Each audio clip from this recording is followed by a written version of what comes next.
Hi, everybody. Welcome to East to West Weight Loss Surgery, the podcast, where we support the bariatric community with humor, humility, and honesty. I'm April, and I'm the West. And I'm Jason, and I'm the East.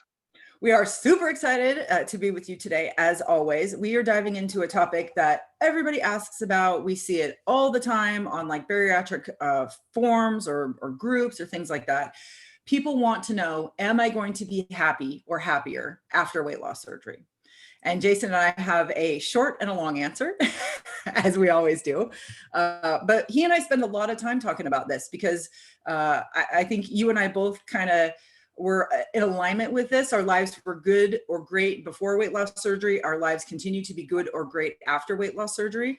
And we have both struggled with happiness along the way. So I'm really excited to deep dive into this conversation with you today because it's super meaningful. Yeah, no, you're 100% right. Is something that we get approached about all the time. We even talk to each other about it all the time. We definitely have conversations with Becca as well. It's just one of those things that everybody wants to know, and it's such a huge topic. We figure the best thing we can do is get out here and talk to you guys about it, at least give you our version of events of how we feel and what we do that surrounds the topic. So super excited to jump into it today. Cannot wait. Yeah. So before we do that, we just want to let you guys know we're very excited about an event that we have coming up. It is our free virtual bariatric meetup. And Jason and I, if you guys are new to the podcast or new to watching us or just new to following us, Jason and I actually met each other at a virtual bariatric meetup that I was hosting. Jason and I've never actually met in person, but we have grown this beautiful, wonderful, amazing friendship just from the conversations that we have had with each other kind of over the digital space. I was hosting one of these meetups. Jason stayed after kind of it ended and he and I started talking. We realized that we really enjoyed talking to each other. We had a great rapport, and then it just kind of blossomed into what we're doing today for the bariatric community. So the virtual bariatric meetup is going to be on Saturday, November 21st at 10 a.m. Pacific time.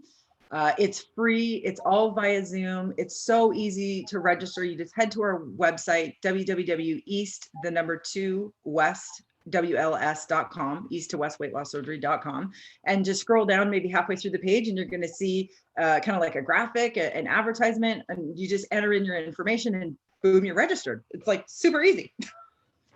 Yeah, it's super easy. It's a fantastic resource for people to get to know each other in the community, have a place just to come kind of get some things off their chest if they feel like there's, they don't have a lot of support in the area that they're in, or maybe they've got a question that they haven't been able to get an answer to in a support group or whatever else any avenue they may have tried.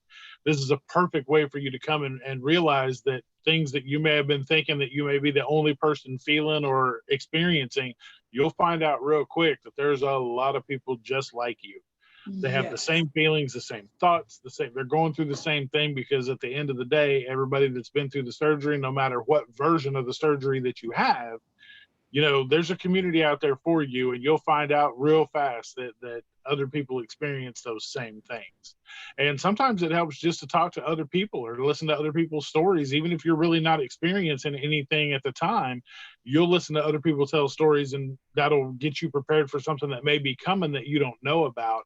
Or, just good to kind of be around people for the community aspect of things, given the fact that COVID has really, put a damper on people actually being around each other or, in-person support groups. It's nice to at least be there around other people and know that, you're not alone. Yeah, no, it's so powerful to just be in a safe space with people who have either been through what you have been through or you're pre-op and you just want to kind of know, what it's going to be like afterwards, or you just want to start to build community. Yeah, it's phenomenal. And it's just so nice because I feel it's a really great mix of like learning and community, right? So there is information that's presented. It's not lecture style, but it's kind of like, here's some information. And then we pause to talk about it. So people can ask questions or people can offer their suggestions. So it's not just like, just sit and listen and don't talk. It's very much like, listen, learn, ask your questions and communicate. And then at the end, we always kind of open it up to okay, what questions do you have about, your bariatric experience in general, or what support are you needing? So it's a really nice mix between some very specific information and then just an open forum for you to ask your questions and get feedback from the community.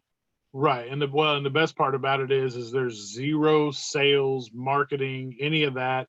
You don't pay to get in, you don't pay to get out, you don't pay to get put on a list. Like, Yeah. we don't want your information. We simply, the only time we ask anything from you is to be able to give you the link to be able to get into the meetup. Yeah. Where we don't allow other people to market to you. We don't allow other people to mine your information.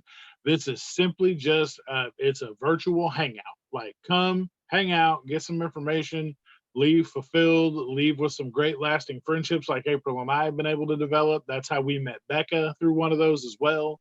Yeah. And now she's a member of the East to West team. So, I mean, there's plenty of things that can come from these types of meetups and friendships you can develop. So I really urge you all to get in there and get registered for it. It's going to be a fantastic time. And I can't wait. Yep, I'm very excited. So we're going to be deep diving into and really just talking about how do we survive the Bermuda Triangle of holiday eating, right? We all know that either before or after weight loss surgery, eating is different and it can trigger a lot of things in us. So we're going to be talking about how do we celebrate the holidays, not make them so food centric, and still get some joy out of foods that are traditional or cultural or meaningful for us. And then we're also going to be sharing bariatric friendly recipes for our Thanksgiving celebration. So it should be really spot on and very timely. And if you're listening to this podcast or if you're watching this podcast and the event has already happened, just do know that our goal is to start hosting them once a month. So it's just going to be an ongoing type of support that we at East to West want to offer this community. So if you're listening to it and this event has already passed, it's all good. Don't worry about it. There's others coming. And we will make all of this information available online. So we'll post the recording to our YouTube channel. We'll make sure that like our agenda and any of the things that we disseminate is available on our website. So it's not like this resource is going away. It's just that if you're listening now and you're like, ooh, that sounds really great, I want to attend, definitely sign up. Or if you're listening to it after the event has happened, know that the information is still available there for you and that you can join us at our next one. Definitely. The website is key. You can go to the website, check out all the information. We're also going to post on the website. Just even if you don't, just go by there and just get registered, subscribe to the website, subscribe to the YouTube channel, leave us reviews, please, because we need reviews on all this stuff so that we can know whether or not we're giving you guys exactly what you need. So that's the biggest thing for us. We need reviews, and anywhere you can review, we need it. Yep. Yeah. And like Jason said, if you're new to the East to West universe, we record our podcast in Zoom, and we do that so we can also have a video.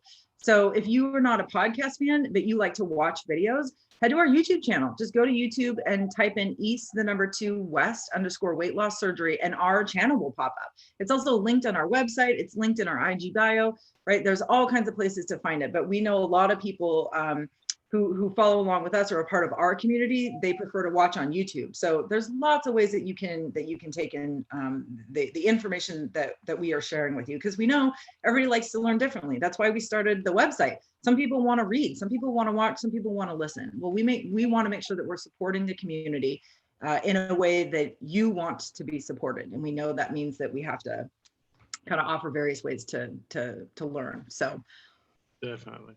All kinds of ways to check it out. Okay, I think we're good to go. You ready to dive in? I'm ready. All right, let's do it. So the first question I want to ask you is about happiness, defining happiness. And I'm going to give you a moment to think about what your definition is. I went to Google and I just typed in, what is happiness? And the definition came back as happiness is the state of being happy. Not really helpful. So what the hell does it mean then? What does it mean to be happy? Like, I freaking hate definitions like that. You go there and it's like, oh, it means this. And you're like, I don't even know what that word means. So, okay, Googs. Okay, Google. So what is happy? What does happy mean? So I literally typed that in, define happy. And Google said it's the feeling or showing pleasure or contentment. And to me, that definition really resonated with me because my personal definition of happiness is contentment.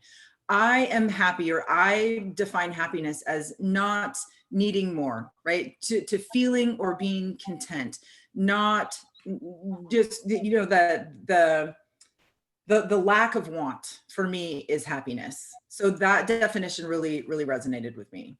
How about you? What's your definition of happy or happiness?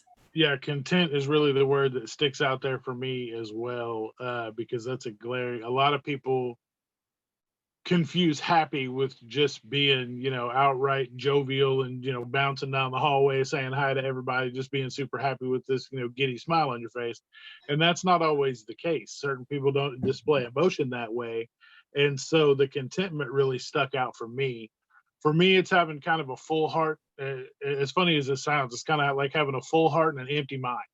Like there's no anxiety, there's no thoughts rumbling around, there's no, like, you're just full of love, and at the same time you're not, there's no concerns, anything, you know, rumbling around thinking that, well, I could be doing this, or I should be doing this, or if I just do this I can get ahead here, if I can just find a way to just move this around I can do this.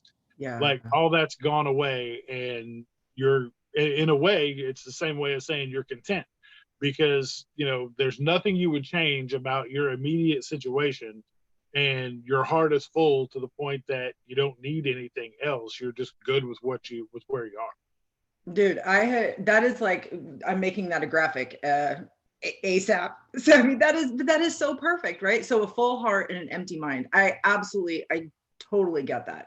I totally get that. And it's not that your mind is literally empty. It's just there's nothing to want. Your mind isn't wanting anything, and your heart, your soul isn't wanting anything.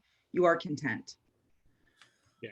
Whoa, that's deep. So before you had weight loss surgery, were you happy? I would say in a sense, and as hippie as this sounds, existentially, yes. I, in a word, I myself was happy. My body, on the other hand, was not. I was not like, within everyday life, I was happy about the way things were going. But from a standpoint of knowing what shape my body was in and how hard it was for me to do things, I was not happy. So that was my heart was full, but my mind was definitely not empty, because those were the thoughts, the racing thoughts, the constant, you know, you could go do these things with your family if you didn't feel this way, or getting off of work and laying down, you know, when I've sat in my chair at work all day, having to come home and rest from sitting down all day because I'm just wiped out from carrying all that weight, you know, and my knees are hurting, my feet are hurting, my legs are swollen, and, you know, the size of my damn thighs, and just, you know, it's just one big ham hock, you know, going down to the ground to some swollen ass feet that looks like a pot roast with summer sausages stuck out the end of it.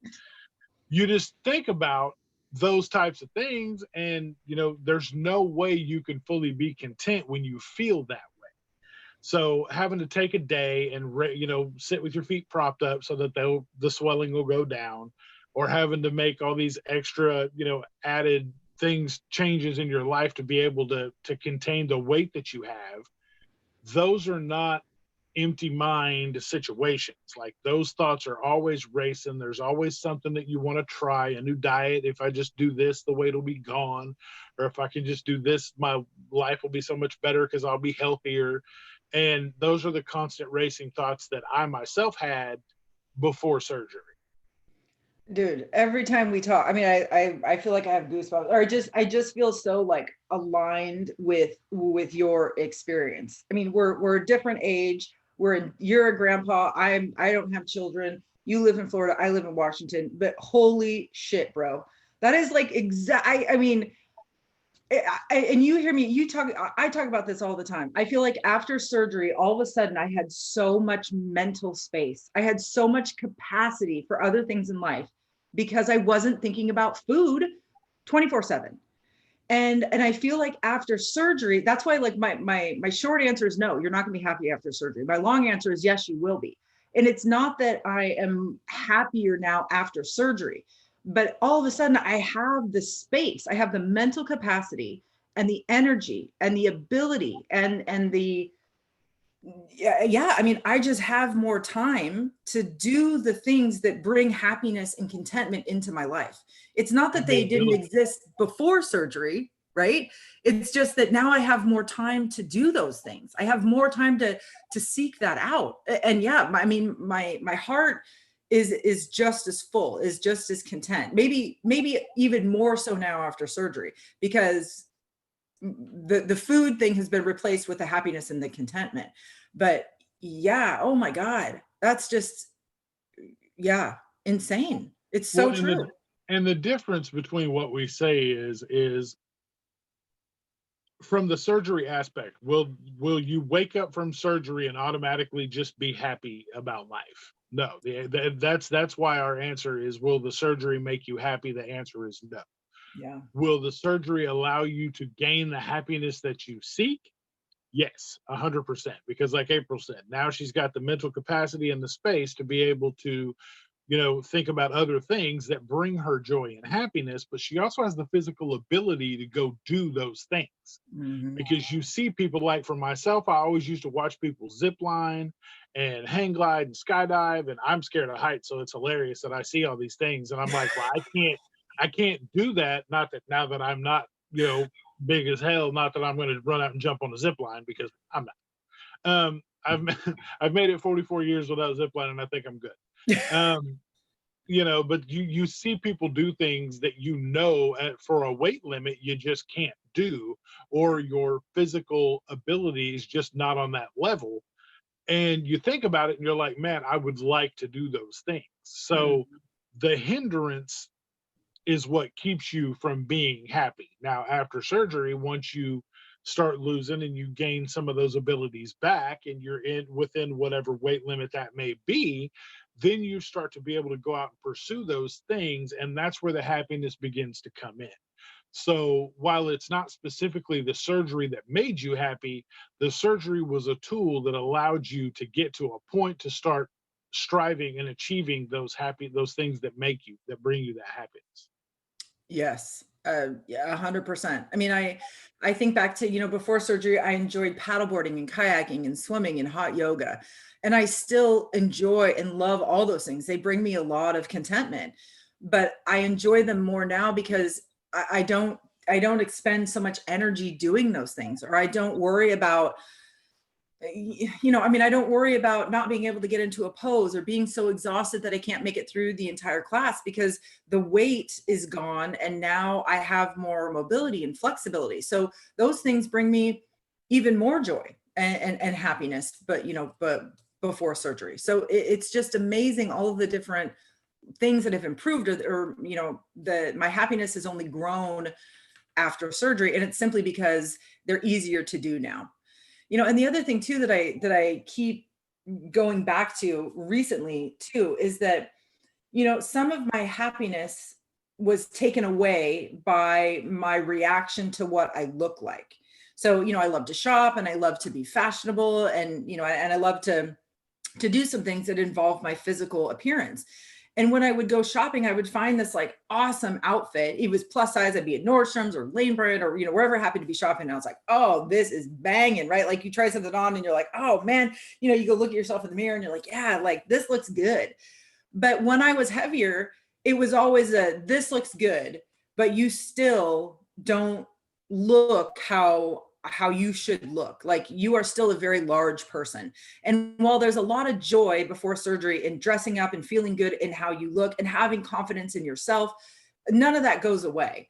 But what I've found is that now after weight loss surgery, when I go and try on new outfits, or when I do, when I'm looking for that type of happiness or that type of joy, I look in the mirror and I don't have to brace for what I'm seeing, right? Because I look in the mirror and it's like, oh my gosh, I finally look like how I thought I've always looked. So that whole like little bit of anxiety that used to rise me, or that like fight that I was like, nope, like you're not going to like what you see, but it's okay. Like power through it, fight through it. It's okay. That's all gone now. So it's just like all these different layers of things that were, that were kind of butting up against my happiness are all just kind of gone now, or they're less. And I can just be happy and content in what I see and what I experience. And that only happened because of weight loss surgery, right? So that's why it's like, no, the short answer, no, the long answer, yes. It's just, it's just an onion of discovery and understanding. No, that's 100% true, because I know for me, one of the worst four-letter words to me once I got to a certain size was mall. I can't tell you the last time I had been in a mall, because the last I can tell you the last time I was in a mall and how I felt, because walking in stores, having the people look at you like, I don't know what the hell you're doing here, because we ain't got nothing that's gonna fit you. Yeah. Like, it's gonna take 2 or 3 shirts cut up the middle. We'll put it together, and then hopefully they can get you around, but we're not, no tarps with neck holes here. Sorry, we ain't got nothing for you. So I remember that feeling on like store 3, of everybody just kind of giving me the side eye, looking at me weird. And I just left, and I haven't been back in the mall since. And that was easy 12 years ago. Oh Easy my 12. God. Yeah, I'm like, nah, I'm good. Like, if I have to go to, like, my son, if he needed to go for, like, I pull up out front, be like, all right, have at it. And I wait in the car. Like, I'm just not, I don't have it in me, because I'm not walking around the whole damn mall anymore because I'm big and I don't feel good. Yeah. Not just naturally. So that there was none of that. And I I remembered, things like that, and actually hearing my family adjust whatever plan they thought they had for whatever they wanted to do based on my ability. They'd be like, well, dad's not going to want to go do that because that's too much walking. Dad's not going to want to go do that because there's no place to sit down. Well, we could do that, but that's going to have to be a day that dad works, because he's not going to want to go, whatever. And that, And and that speaks right to happiness, because those things bring you bring you joy and contentment. But at the same time, before weight loss surgery, they also took away from it, right? right. So that's a perfect example of, yeah, I was happy, but no, I wasn't. Yeah. I was happy because I had my family and I know they love me and they were thinking about me. But at the same time, I felt selfish because I allowed myself to get to a point where they had to adjust their plans based on my ability, or my lack of ability based on my weight. And that was one of the gut wrenching, things to me that led me to actually have the surgery in the first place. I've talked about it, I've spoke to it before, but going on a college tour of UCF with my son and Mhm. not being able to make it across the campus. And I remember not too long ago being out with my son doing something, and he looked at me and was like, we ought to go back to UCF. I bet you can walk that whole thing now. And I Good. damn near bawled my eyes out like I was, a baby that had candy taken away from it. Because I literally, that to me, that struck me straight to my core, because he realizes now that I'm a better person, and that I'm a better father, and I'm a better, not that I was a bad father before, but I'm in a situation now where I can do more things. And that to me is what it's all about, because having a family that you're there for but can't be there for all the way, it does something to you. It's amazing to me how, if I think of my happiness as a savings account in a bank, right? And throughout my life before weight loss surgery, I worked really hard on building up a great balance in my happiness account. But things were, I would make a deposit and then I would have to make a withdrawal from that because something had happened, right? And I felt like I always got to a point where, oh no, I'm content, I'm really happy. And then something would come along and it would take whatever I had deposited away from it. And I was constantly trying to add back to that. And those things that took it away were experiences like that, right? Like you wanted to go do something, but your weight or your size took a little something away from that experience. And whether it would be physical things or people's comments, or even just, I look back, wine tasting or going out to restaurants or doing something active, and we would all take pictures. And then there's me being happy doing something that I love, but not seeing myself reflected in that image, and then just knowing that people, even if they don't say it, in the back of their minds are thinking, oh, can we do this with her or with him because of their size? That takes away from your happiness bank. even if it's not spoken, you're thinking it. I mean, you're spending so much time and energy on on battling all of these things, even when you're doing something that makes you happy. And I think that's one of the miracles. It's one of the, you know, the tools that weight loss surgery gives us, is it really kind of helps us deposit more into that happiness bank, because there's less coming out of it. There's less in our lives that is asking us to withdraw from that happiness. It really just gives us more time to really refine what happiness is to us, and to work on being happy, you know, to creating the life that allows us for, right, a full heart and an empty mind. That's, yeah, spot Yeah. on. Well, it's funny you mentioned like going out with friends and doing those things, because one of the shining moments for me, and I know probably 99% of everybody in our community, is the time where you can go to dinner and no longer have to wait extra time for a table, because now you can sit in a booth. Yeah. Oh, bam, dude. There is no better feeling eating out when the waitress asks, "Oh, booth or table," and you're like, "Whatever." It makes no Whatever. difference now. First available, bring it up, because we used to have to always say no booth, gotta wait for a table, Yes. because you know you weren't squeezing in that shit. But now sliding in a booth and being like, oh wait, what? There's room left? What? Oh The other yeah. day, the other day, I found myself. My Grady and I went out to dinner. Like we don't go out to dinner often now. I mean, COVID, and again, like, why go out to dinner? Because, you know, I can have 5 bites of it. Anyways, we went to the restaurant, and we sat down, and she seated us in a booth, and, you know, it's like, oh, this feels good. Well, I was so from where I was sitting, there was so much space between myself and the table. And I was like, oh my God, like, this isn't going to be comfortable. Like, I'm going to have to, like, sit up and, like, you know, go like this to eat. And the table was fixed to the wall, and I couldn't Oh, that's move. the worst. Right. And even Grady looked at me and he was like, oh, well, that's not, like, he's like, you need a pillow or something, like, behind your back to help, like, prop you up. And so we asked to be moved. We said, do you have a booth that the table moves? And she's like, oh yeah, I think we do. And literally she just resat us at another booth so that I could move the table closer to me. And I was like, holy shit, I have made it. I mean, it was like paparazzi moment. I mean, I wanted to, like, take pictures of, like, you know, the space between me and the table and be like, oh my God, look at this. Right. But, like, there's happiness that I get to deposit into my happiness bank. There's a thing that's like, yep, this is why I had to do weight loss surgery. This is why this is the most amazing thing that's ever happened into my life. And all that does is bring more joy and more contentment into your life. Right. My heart just got bigger, and my brain could empty a little bit, because now I can take off sitting in a restaurant is something that I have to worry about. I don't ever have to worry about that again. Gone forever. That's right. You've reached booth level expert. So you can you're now the booth boss, and I bow to your greatness and hope I can one day reach that level, but I doubt it, because I'm still a large human regardless. Dude, I think you're already there as well. Yeah.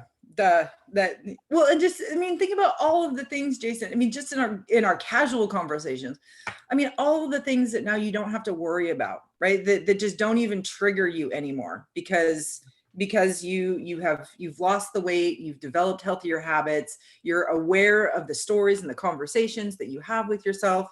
I mean, all this stuff that nobody talks about when it comes to weight loss surgery, right? Everybody thinks like, well, you just have surgery.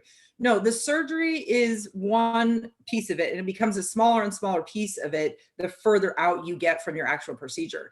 But the tools that that weight loss surgery can provide you, if you listen and learn, right? The mental side of things, man, if you can acquire those, sky's the limit. Sky's the limit. Well, and you know, another thing, like we talked about, and we talked about it in last week's episode of Normalcy, is happiness for some people is going to come just when it's not an everyday struggle to remember your step by step by step to get through your life. Yeah. Because a lot of, you know, post-op is, oh, I got to do this at this time, this at this time, this at this time. I got to make sure I don't eat this. I got to make sure I eat this. Those things are going to, the monotonous step by step by step, the rigorousness of it all is going to fade away. And eventually it's just going to be your new habits. And that's going to bring happiness for a lot of people. That'll be one of the first steps to really achieving that happiness, will be when it's just, when it's mechanical, when it's every day you can get up and just kind of go through your routine. Mhm. And it's just that, it's a routine. It's no longer a step by step by step by step by step. I mean, it is, but it's not, it doesn't feel that way anymore, because that's just, now that's your new habit. Yep. Well, and you and I were talking about this earlier. It's important to recognize that we are all going to have different markers of happiness as our life continues, right? Because happiness is not static. Our lives are not static. So I often find myself reflecting on how great things are going in my life. And again, like I just keep going, oh my gosh, heavy heart, empty mind, right? I oftentimes find myself just sitting and looking and thinking and just saying to myself, wow, this is great. I'm so happy with X, Y, and Z. It doesn't mean that I'm not happy with everything, because there's always going to be pieces and aspects and parts of our lives that are not perfect, right? And we can always strive to make those better. But as our lives shift and change, happiness is going to shift for us, right? Like my sister and brother-in-law welcomed their first child into their lives and into my life. And that little butt nugget brings me so much joy and happiness. And that would have never existed a year and a half ago, right? So now my happiness is shifted. And the same happens for when bad things happen in life, right? My grandparents are aging and they're kind of entering the last stage of their life. And there's a lot of, sad things. There's grief ahead of me. There's sorrow ahead of me. Grief and sorrow is a part of the human condition. Nobody is immune from that. So to know that, right, my happiness is going to shift when life changes, and just acknowledging that I can reflect back on what happiness felt like before, and then I can shift my game plan, my happiness game plan, as life changes, and that it's always going to be a moving target, and that's okay. That is absolutely okay, because I think at the core of all of our lives, we can go to a place where we're always happy, right? We can think of something that always brings us joy or contentment. And if we can get to the place where we are happy with ourselves, we're happy with who we are as an individual, right? We're happy with our values and our morals and our beliefs and our habits. If we can keep one piece of ourselves happy all the time, when life goes to shit and bad things happen, we can return to that place and go, okay, I'm still okay. There's still a part of me that is happy. And then make a game plan moving forward to find that happiness, kind of in a more broad sense of our life as things change. But we can't expect to be happy all the time. I don't think that's normal. It's not. No, you're right. And something that you said really kind of stuck with me is, if you're happy and content when bad things come your way, it's a little easier to move past those bad things and find the light at the end of the tunnel. Like, yes, there will be grief. You need to process that. There'll be stuff that comes along that needs to be processed, but it's easier to process when that's the only thing that you're dealing with. If you've got all this baggage, you're going to start going back through, yeah, well, this really sucks. And that brings up, why wasn't I doing this? Why didn't I do more of this? If I just would have done this, when there's always regrets and things to look back over and hang on to, it makes it very hard for you to process and move past what you're dealing with at the time, because you're not able to just scale that mountain, because you have everything else in front of you before you even climb that mountain. Yes. So working every day to clear the path will allow you a shorter trip from A to B, because you don't have all this other stuff to try to move past at the same time you're navigating that, whatever you're dealing with at the time. Yep. I have really found, and I've spent years working on this, but I've really found that if I don't keep that happiness piece, close to the surface of my being, then when bad shit happens, I really start spiraling out of control, right? It's like, oh my God, this is terrible. And then, well, I didn't handle this correctly. Oh my God, I'm such an idiot. I'm a failure. You just start going through all these things. You enter the shame cycle. Yeah. And for me, when I enter the shame cycle, I enter the eating cycle. Yeah. And that is not good for me and my weight. And I have worked very hard. So with it, when bad things happen, I just acknowledge, okay, this is bad. This is not good. And I just have to take a deep breath and I have to go, okay, something is good. Something in my life is good. What is good? What is okay? What is still whole and complete? And if I can just get back to there, I can take a breath. I can acknowledge that, okay, none of this is working out, but this one thing remains good and whole. And it can stop me from going down that shame cycle. It can really provide me that stopgap between all is lost versus, most is lost, not everything.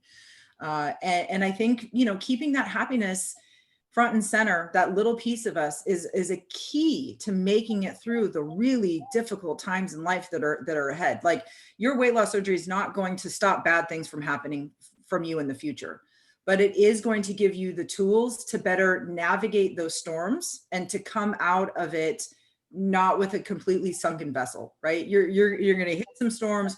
Your ship will stay upright. It's gonna go through some. It's going to need some repairs, but it's still going to remain floating and upright, because the base of your life is what is true to you, and that little part of your life that you can find contentment and joy and happiness. And if you can go back there, you can build from there, and you can go forward.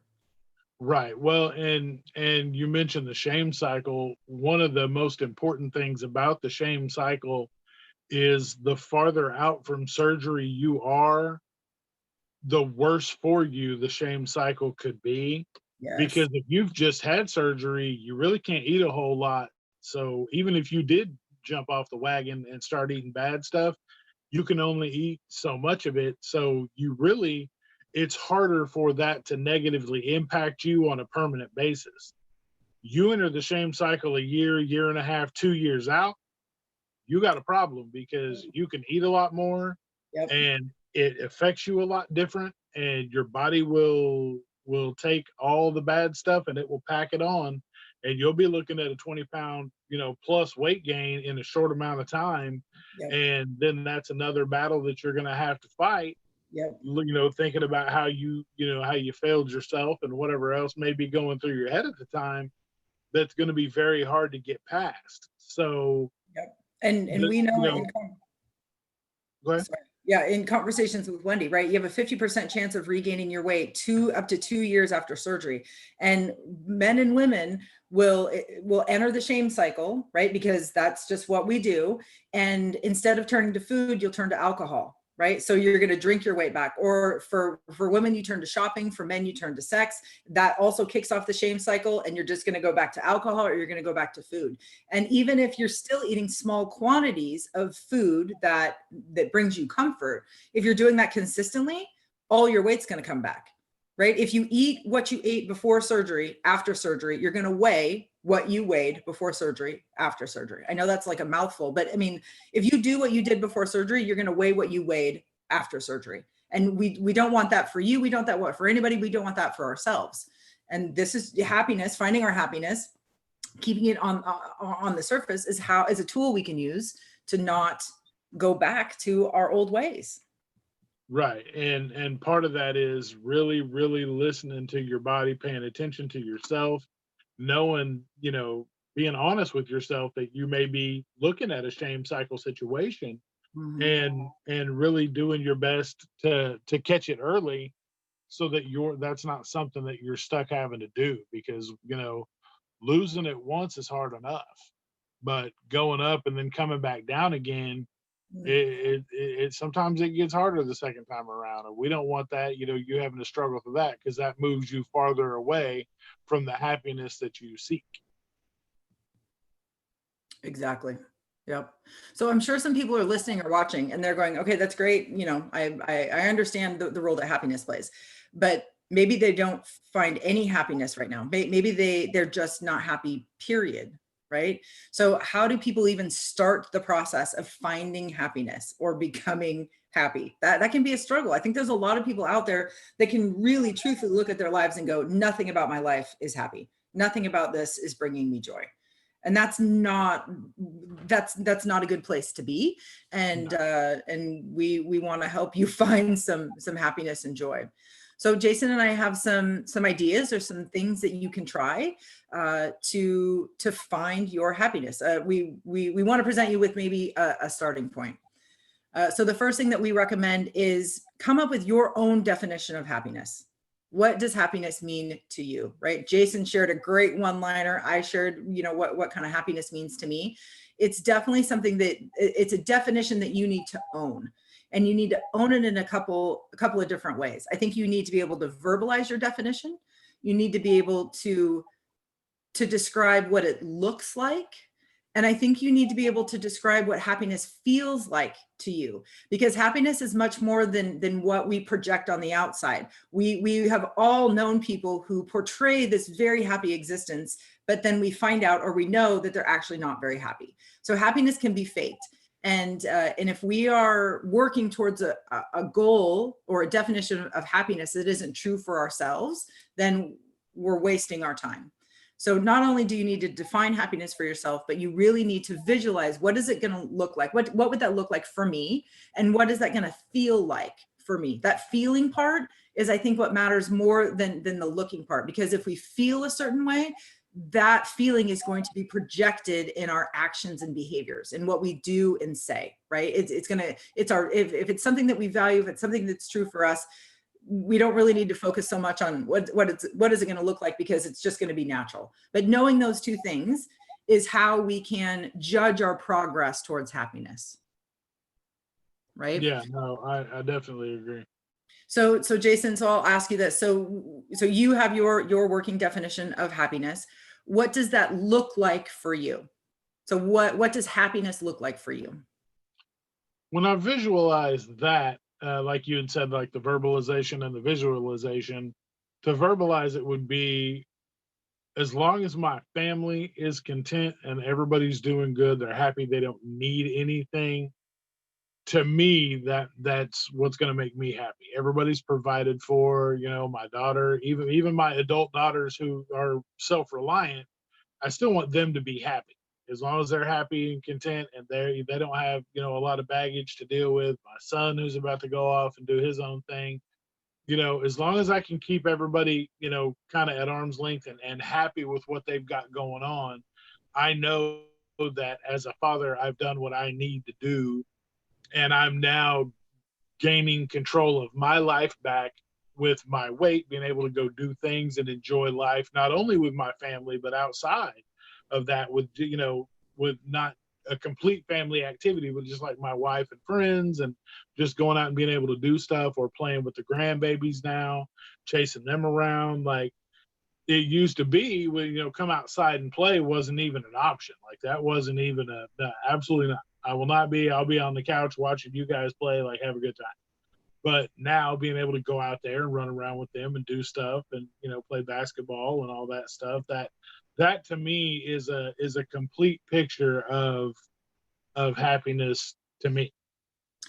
So your happiness really looks like your physical activity, your physical movement, right? And being joyful in that movement is what it looks like. So somebody from the outside could look at you and go, wow, like look, he's playing with his grandchildren, he's going on these family adventures, he's walking campus, right?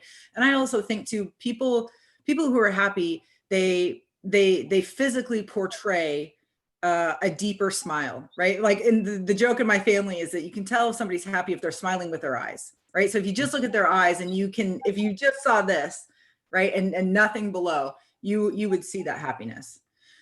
And I think you've kind of already described, like, what does happiness to you feels like, right? It feels like a full heart and an empty mind. Yeah. And I think for me, happiness for me looks like what is very similar to you, right? If somebody looked at me, they would see me smiling more often than not. They would see me not stressed. They would see me enjoying things that I have always enjoyed, just more often.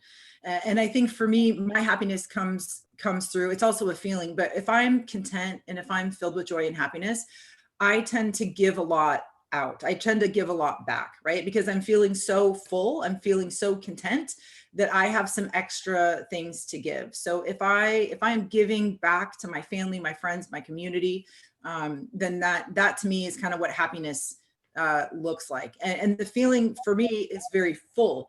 If I feel absolutely full and I guess content, right, then that's the feeling for me.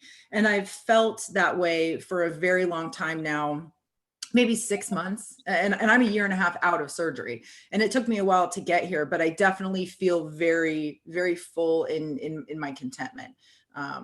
So yeah, so it's interesting that you and I have similar but different definitions, as we should, because we're two different people.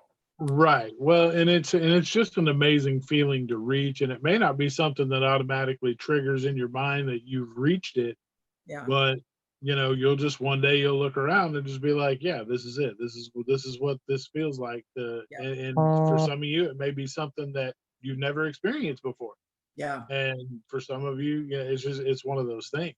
Yeah. I can tell you that happiness isn't found on the scale. I can tell you that you're not going to find it. You may be happy about what you see at the time, but that's not going to allow you overall happiness just by the number that reaches the scale. Because I've seen people that had a goal set in their mind after weight loss surgery, and I've seen people come short of that goal, and I've seen people work their ass off to hit that goal and still not make it. And I've seen people that set a goal, blew past that goal, set another goal, blew past that goal, and now live under what they thought it would take them to be happy. So, I mean, like I said, happiness is a sliding scale. It's never going to be static. It can change. You can change it. You can think, oh, well, I'd be happy if I just did this. And then once you reach that, if you feel like you've still got more to go, push for the next goal. Like, it's not something that you have to just, reach what you originally thought and go, oh, well, I'm done. And either I'm happy or I'm not, because it may make you happy, but then you may think, well, I'm still a little restless. I think there's something else that I can do. And so push for that. Like, it's just one of those things that it's like the seasons. It's going to change. And when the new season hits, you can be like, yeah, I feel like I'm going to stay here for a while. Okay, cool. Do that. Yeah. Live your best life in that space. But then when it comes time to move, pick up and move. Do it with no fear, because you know that you've already made it to one step. So making it to the next step just takes getting yourself out of that comfort zone and pushing on to that next step, because you know it's there waiting for you. You just have to go get it. Absolutely. Okay, so step one, right? Define what happiness looks like and feels like to you, and write it down, or get it somewhere where you can work with that. A vision board. Vision board. I'm a big fan of the bubbles. Paper, yeah. Oh yeah. Step two, acknowledge that things are not going good, right? Things are not going the way that you want them to go. There's a graphic that's been going around social media. I shared it on my page, and I think I shared it on the East to West page. But the gist of the graphic is basically like, it's okay if something is a big deal to you, right? Just because it's maybe not a big deal to somebody else, it's a big deal to you, and that's all that matters. And I talked about this a little bit too on my stories. It's like, I have a very charmed life. I know that my existence is very different from others. I have still gone through some things that were not comfortable, that were not fun, that were traumatic, that brought me sorrow and pain. And even though it looks different for me than for other people, that's my reality. And I can only live in my reality. So when things are not going well, I have to acknowledge them. I have to say, this is not going well. This is not bringing me happiness. This is not bringing me joy. This is not working out the way that I thought that it would work out. Because by saying that, you're acknowledging the truth, right? So I can't lie to myself anymore about, oh, this is fine, right? It's like that meme, the guy sitting in the dog or whatever in the coffee shop, and it's all on fire. And it's like, this is fine. Everything is fine. If I don't acknowledge that, then I'm never going to be able to move beyond that. So you literally have to say out loud, shit is not going well. You just have to acknowledge it, because once you acknowledge it, you open the door now to solutions and problem solving. But if you don't acknowledge that, you're never going to move into the solution or problem solving, because nothing's a problem. Everything's fine. Right. Bullshit. Shit is not fine. So that sounds exhausting. It is. To just keep pretending like everything's fine when the wheels are falling off the wagon, and you're just like, nah, it's all good. Don't worry about it. It's fine. Yeah. Well, but we've all been there. We've all said that about our weight for how many years? I said it for 15 years. You said it for, 15, 20 years. It's fine. It's fine. It's fine. It's not fine. And it's exhausting to continue to pretend that things are not fine. So drop that baggage, acknowledge that things are not going as you had planned, and get it out there in the universe so you can get it off your chest and you can move on to solutions, which is step 3, right? We have to identify why things are not going well, and we need to game plan a solution for whatever it is that is not going well, right? Well, and part of what you said, not to cut you off, that made me think about it is when you talk about, regardless of if it feels like a problem to somebody else, it's a problem to you. And that makes me think of when people used to say first world problems. Mm-hmm. First world problems are still problems. I don't care if you think it's better than somebody that lives in a village in Botswana. Like, that's awesome that my life is better than that. Yeah. However, if I deem this to be a problem in my everyday life, it's still a problem. Mm-hmm. Like, and I'm not talking about, Starbucks was out of soy latte, so I'm going to have a horrible day now. Yeah, I'm talking about stuff that seriously impacts my day-to-day life. Yes, it may be a smaller problem to have than somebody else is having, but at the same time, it's still a problem to me. So the fact that, you need to recognize people may be having issues with things, and that's something that if you have the capacity to help them, get through, then that's something that they may need assistance with. Like, it's not you minimizing somebody else's problems don't make them go away. No.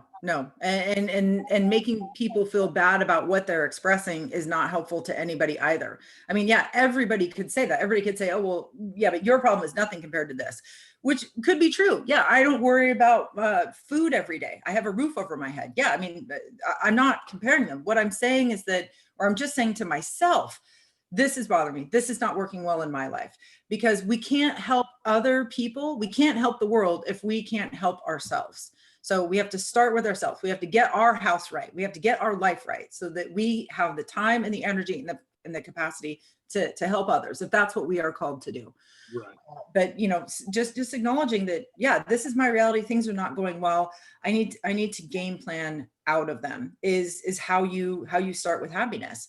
And, with this third step, right, with identifying that things are not going well and making this game plan, we have to really be thoughtful about the steps that we are going to take to find that happiness, right? Like, when I finally said, okay, I can't do this on my own. I've tried everything to lose the weight. Nothing has changed in the 10 years that I've been trying. I weigh the same or I weigh more than what I did before I started this like real push to lose weight. And I just had to say publicly, shit is not working. This is not working. And I have to do something different. And my game plan was, I have to undergo weight loss surgery, right? So I did all the research. I reached out to people. I interviewed people. I asked questions. I found surgeons. I went on Instagram. I followed the community. I did all of these things. That was my game plan to right that thing that was not right in my life.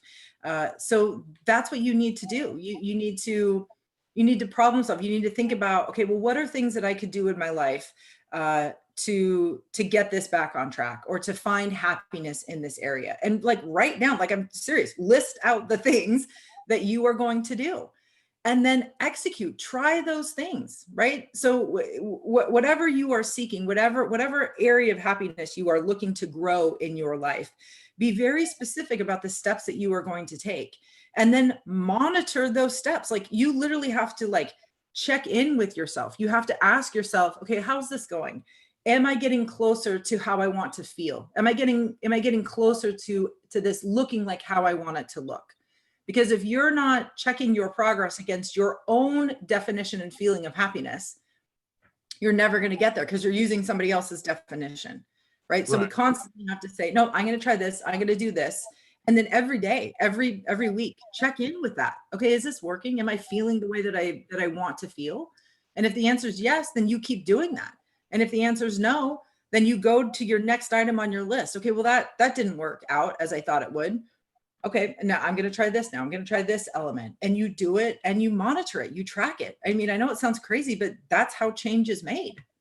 Yeah, no, you're 100% right. right? And then as we have said constantly, right, as things change, your definition of happiness will change. So just know that it is not static, right? It's constantly evolving, it's constantly moving, it is fluid. And the more time and energy that you put into cultivating and practicing your happiness, the better equipped you will be to go with the flow, right? To not be so, mountainous, to be more like rolling hills in life. And if you're listening to this and you're just saying like, okay, I'm not happy in any aspect of my life. I empathize with you. I have been there. Jason has been. We've both been there. Pick one aspect of your life that you're going to focus on. Pick the one that feels most meaningful to you, right? If you think that your personal happiness is most important, start there.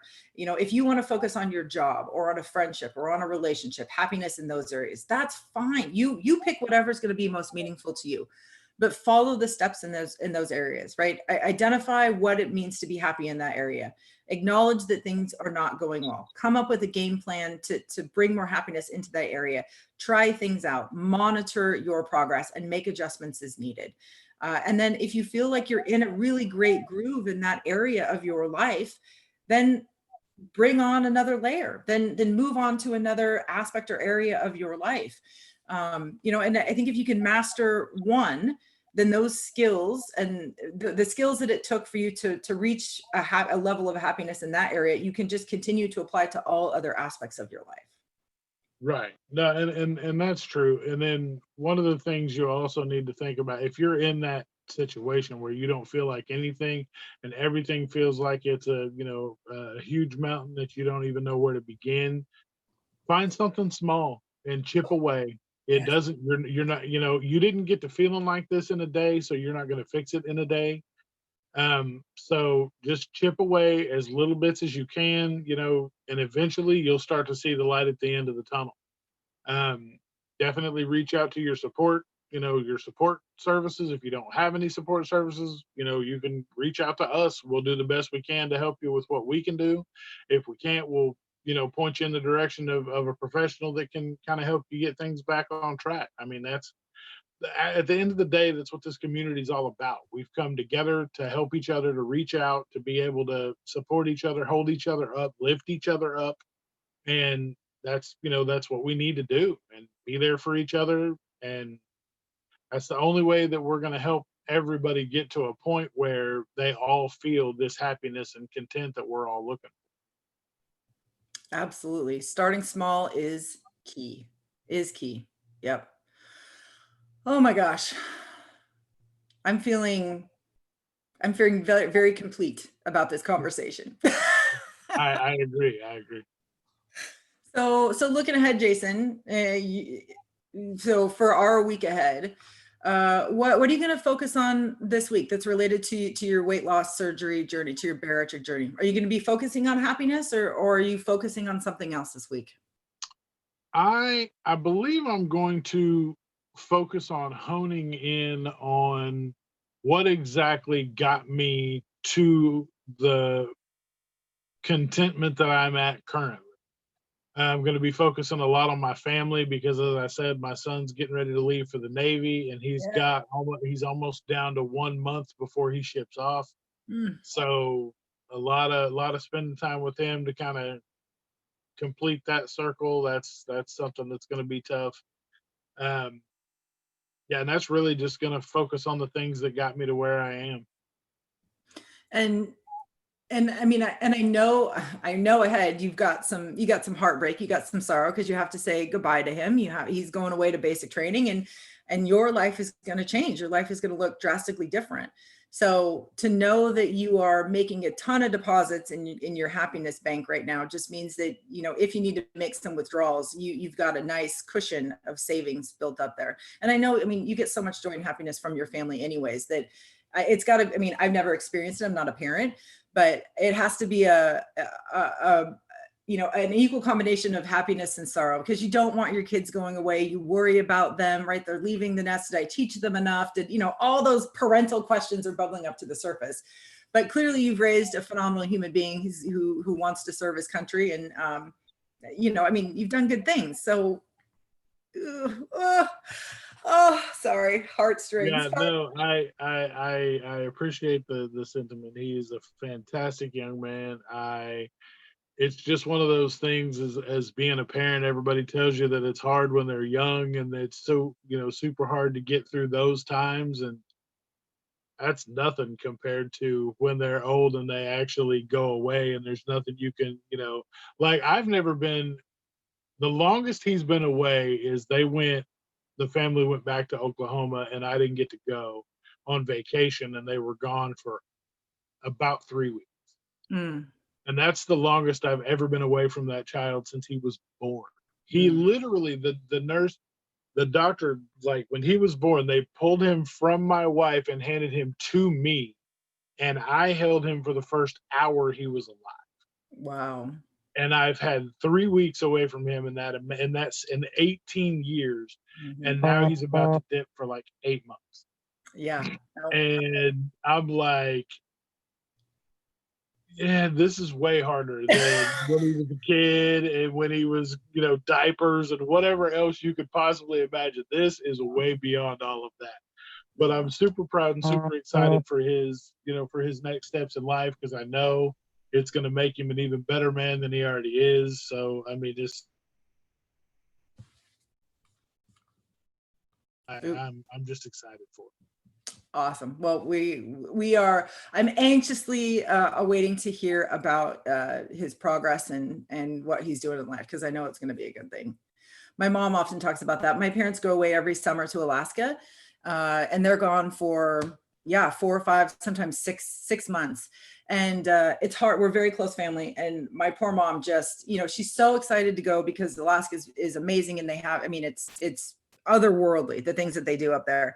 But about a month in, my mom really starts getting, you know, and my dad too, it's really hard for them. And then all of a sudden the satellite phone calls start. And then, you know, and then all of a sudden they'll be like, oh, we're going to fly home. We're just going to fly home for a week. And they park their boat somewhere and they fly home for a week just to like hug family and be around family. And then they get their fill and then they go back again. So yeah, I mean, when the first time that I went to college, my mom I went to college one time. It was for 8 years, but that's another story.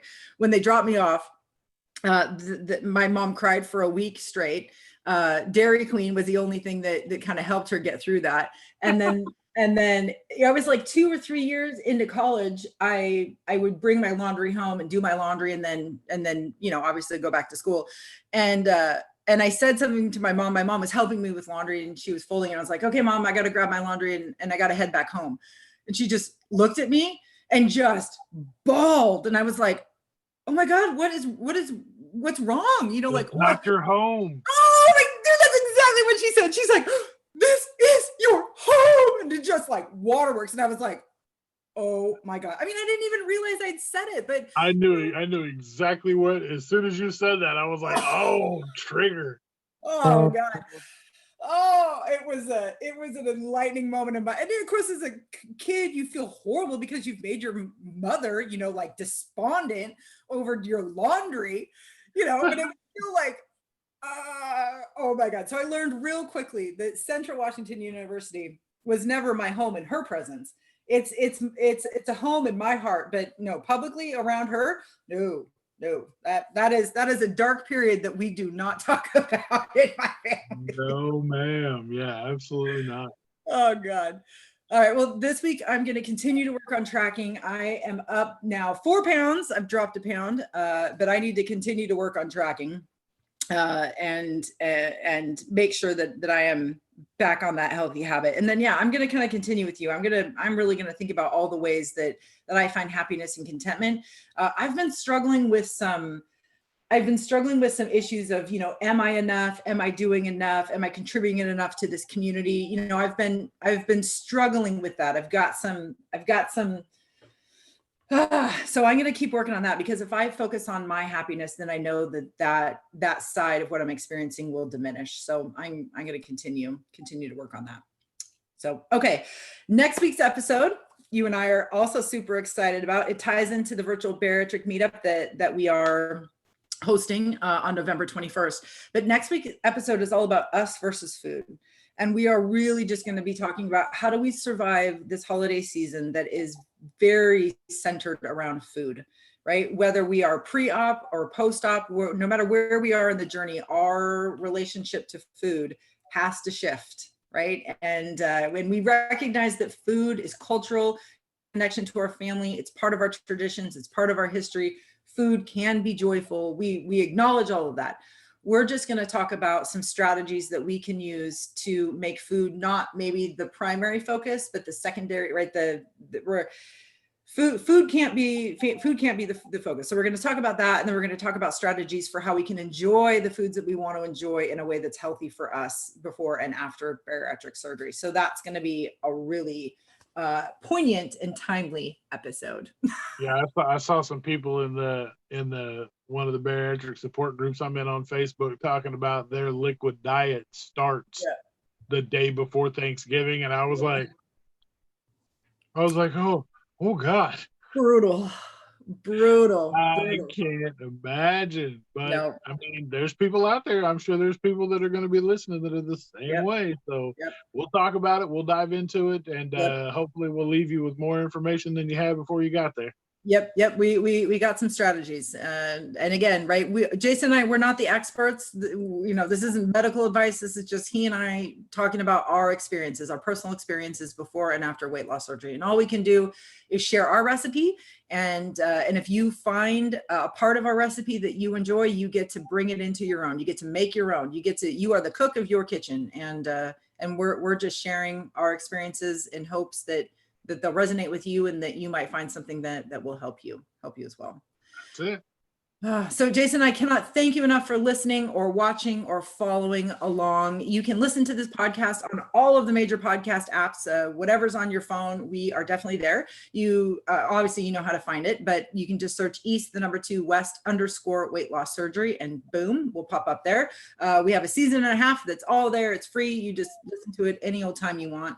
You can find us on YouTube. You can watch us. That's also great. We're adorbs. If you're listening and you're not seeing us, we have faces for podcasts and YouTube, FYI. So you can definitely listen to us there. We would so appreciate your likes, your subscriptions, follow along. If you listen, if you watch and you really enjoy what you see, leave us a review that helps other people know that the content might be valuable for them.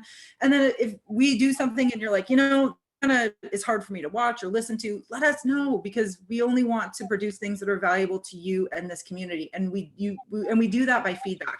You offering us feedback is not mean. It's pointing us in the right direction. So we very much appreciate that. Our website is live, and I'm very proud of our website. And there are a couple things there that are great resources for the community. So there's links to, of course, the podcast and the videos, the vlog. We are working hard for written content.